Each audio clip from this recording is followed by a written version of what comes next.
quand je parle avant tout aux femmes, hein, parce que ce sont avant tout des femmes qui fuient l'Ukraine, qu'elles ont un désir. Et leur désir, c'est vraiment de rentrer en Ukraine, parce qu'elles sont venues en Suisse pas parce qu'elles voulaient changer de vie, mais parce qu'elles voulaient aussi mettre leurs enfants à l'abri. Il faut aussi voir que la moitié des enfants en Ukraine est déplacée. C'est quand même une cruauté incroyable, hein. Si on s'imagine qu'un enfant sur deux ne peut pas rester chez lui, n'a pas de foyer, il est déplacé soit à l'interne, soit à l'externe, c'est-à-dire dans les pays européens.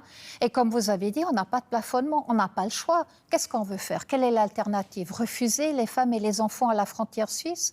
Non, ça ne marche pas. Alors, il faut une coordination, une coopération au niveau européen, ce qui se fait aussi.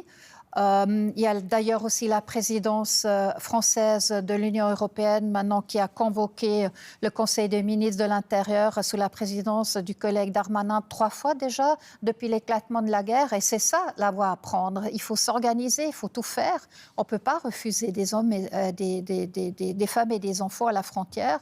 Et puis, il faut s'efforcer, quoi.